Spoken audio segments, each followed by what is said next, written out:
96 সালে 21 বছর পর সরকারে আসি। সরকারে আসার পর থেকে আমাদের প্রচেষ্টা যে বাংলাদেশকে আমরা খাদ্য স্বয়ংসম্পূর্ণ করব এবং জাতির পিতা পদাঙ্ক অনুসরণ করে আমরা কাজ করব।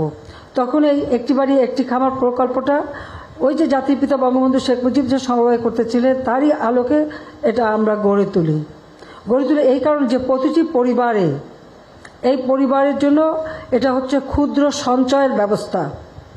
ক্ষুদ্র ঋণের অধিক যে ট্যাক্স দিতে হয় সেটা দিতে হবে না, টাকা নিয়ে অতিমাত্রায় সুদ দিতে হয় সেটা দিতে হবে না, বরং আমরা এই সময়ের মাধ্যমে তাই প্রত্যেকটা পরিবারকে যে সহযোগিতা করব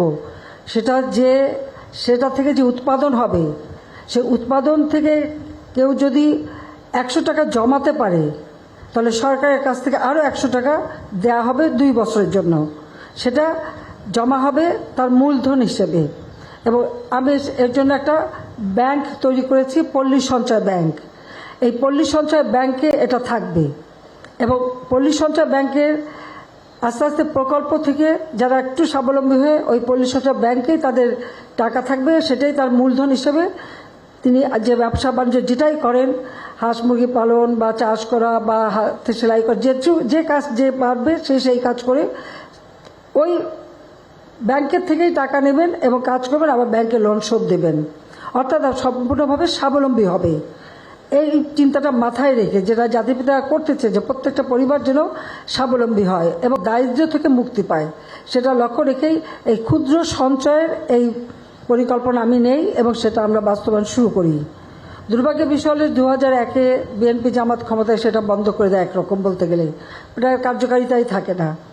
যা আমরা পরবর্তীতে সরকার আসার পরে আমরা কাজ করে যাচ্ছি এবং একে একে আমরা এই পল্লী সঞ্চয় ব্যাংকটাকে আরও উন্নত করে গড়ে তোলা এবং সেই সাথে ওই ব্যাংকের মাধ্যমে ঋণ দেওয়া, আর ঋণের সাথে সাথে যারা সঞ্চয় করবে, সঞ্চয় করতে পারলে তাদেরকে এই আর্থিক সহায়তা দিয়েই স্বাবলম্বী করে গড়ে তোলা, সেই কাজটা কিন্তু আমরা করে যাচ্ছি।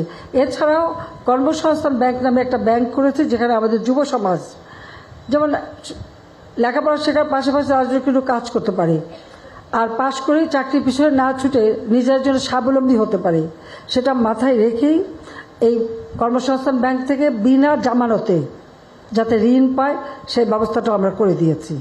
আমাদের দেশে বর্গা চাষি আছে, বর্গা চাষিরা কখনো ব্যাংকের ঋণ পেত না, কারণ ঋণ পাওয়ার তাতে কোনো সুযোগ নাই, কারণ তারা কোনো কিছু জামানত রাখতে পারে না।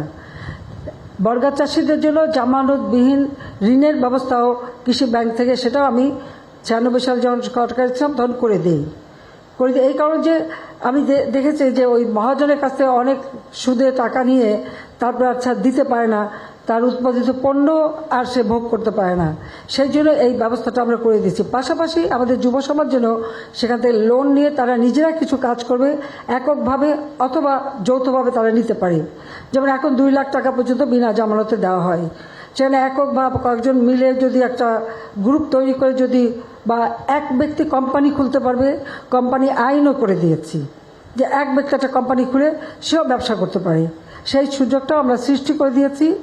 পাশাপাশি আমরা ডিজিটাল বাংলাদেশ করেছি, আজকে কম্পিউটার শিক্ষা দেওয়া, অনলাইনে ব্যবসা করা, অনলাইনে কাজ করা, সেই সুযোগ আমরা করে দিয়েছি। ফ্রিল্যান্সার আমরা ট্রেনিং দিচ্ছি, ট্রেনিং দিয়ে দেশে বসে বিদেশে যাতে অর্থ উপার্জন করতে পারে বা দেশের ভিতরেও কাজ করতে পারে সেই ব্যবস্থাটা আমরা করে দিয়েছি। আজকে ডিজিটাল বাংলাদেশ করেছি, স্যাটেলাইট বঙ্গবন্ধু 1 উৎক্ষেপণ করার ফলে এই যোগাযোগটা আমাদের তথ্য প্রযুক্তি যোগাযোগ আরও সহজ হয়ে গেছে, সেই ব্যবস্থা একেবারে দুর্গম এলাকা পর্যন্ত যাতে এই সংযোগটা থাকে সেই ব্যবস্থা আমরা করে দিয়েছি।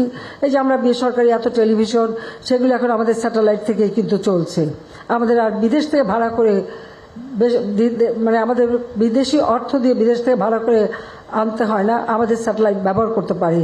কিন্তু একটা স্যাটেলাইটের মেয়াদ থাকে 15 বছর, তা আমরা যেটা এখন করেছি প্রায় 10 বছর হয়ে গেছে, আমাদের কিন্তু 15 বছর আগে আরেকটা করতে হবে, নইলে এটার মেয়াদকাল শেষ হয়ে গেলে এটা চলবে না। সেজন্য এখন থেকে আমরা দ্বিতীয় স্যাটেলাইট নির্মাণেরও ব্যবস্থা নিয়েছি, যাতে এবং সেটা আরও শক্তিশালী হবে। সেখানে আমাদের আবহাওয়া বার্তা থেকে শুরু করে সব ধরনের সুযোগ আসবে, সেই ধরনের নতুন স্যাটেলাইট আমরা করে দেবো। একেবারে প্রত্যন্ত অঞ্চলে, গ্রাম অঞ্চলে, চর অঞ্চলে, দ্বীপ অঞ্চলে, সব অঞ্চলের মানুষ যেন যোগাযোগটা, তথ্য প্রযুক্তির যোগাযোগ করতে পারে, অনলাইনে যোগাযোগ করতে পারে। মোবাইল ফোন কারো হাতেই ছিল না, আমি প্রথম মোবাইল ফোন উন্মুক্ত করে দিই সকলের হাতে। এখন মোটামুটি সকলের হাতেই মোবাইল ফোন আছে, এমনকি বাংলা অক্ষরও মোবাইল ফোনে আছে, যেটা থেকে লিখতে পারি। সেইভাবে আমরা পদক্ষেপ নিয়েছি, অর্থাৎ দারিদ্র্য বিমোচন করে মানুষকে জীবনমান উন্নত করা, যেটা জাতির পিতা বঙ্গবন্ধুর স্বপ্ন ছিল, সেটা বাস্তবায়নের জন্য অনেকগুলি ব্যবস্থা আমরা নিয়েছি। তার মধ্যে এটা একটা ব্যবস্থা, যেটা একেবারে হতদরিদ্র থেকে মানুষকে মুক্তি দেবে।